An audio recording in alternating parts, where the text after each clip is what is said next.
Assalamualaikum warahmatullahi wabarakatuh. Hai semuanya, perkenalkan nama aku Nuri Isyana Zara. Aku dari Prodi Pendidikan Vocational Design Fashion. Nah, setelah aku membaca artikel dan sumber-sumber seperti ini, aku akan bahas busana pada era Renaissance.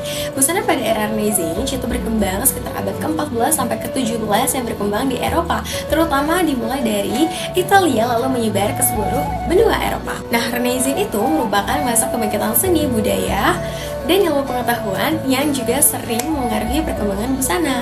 Pada era ini, busana itu gak cuma hanya berfungsi sebagai penutup tubuh, tapi juga sebagai simbol status sosial, kekayaan, dan identitas seseorang. Nah, prinsip dasar busana Renaissance itu menggunakan busana bungkus yang mengalami perubahan menjadi tailoring atau pakaian yang dibentuk mengikuti tubuh, sehingga menghasilkan siluet yang lebih tegas dan profesional. Untuk bahan yang digunakan itu sangat beragam, mulai dari wool dan linen hingga bahan mewah seperti sutra, bluedrag atau velvet, dan brokat. Kain ini sering dihiasi dengan bordir, renda, dan detail dekoratif yang rumit. Pada era Renaissance, wanita umumnya menggunakan gaun panjang yang bagian atas itu ketat atau bodice dan rok yang lebar. Gaun ini sering dilengkapi dengan korset untuk membentuk tubuh. Nah, serta lengannya bisa dilepas pasang. Nah, selain itu, wanita juga menggunakan lapisan dalam seperti kemis dan juga terkadang menggunakan mantel luar. Sedangkan pria menggunakan pakaian seperti doublet, yaitu jaket pendek yang ketat di bagian dada dan juga di bagian bahu. Seringkali diisi padding agar kelihatan gagah. Lalu menggunakan celana hose atau celana ketat atau stocking, kadang terpisah menjadi dua bagian, dan juga jerkin atau jaket luar yang sering dipakai di bagian atas doublet, kadang dilapisi bulu. Dari segi motif, busana Renaissance menggunakan motif kaya seperti floral, geometris, dan ornamen dekoratif. Bahkan teknik seperti slashing digunakan untuk memperlihatkan lapisan kain di dalamnya.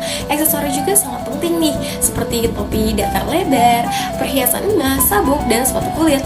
Wanita menggunakan makeup sederhana seperti bedak putih dan pewarna alami untuk bibir, serta menata rambut dengan gaya yang elegan. Perbedaan status sosial sangat terlihat. Kalangan atas itu menggunakan bahan mewah, warna cerah, dan dekorasi yang rumit, sedangkan kalangan bawah menggunakan pakaian yang lebih sederhana dengan bahan kasar seperti wool dan linen biasa.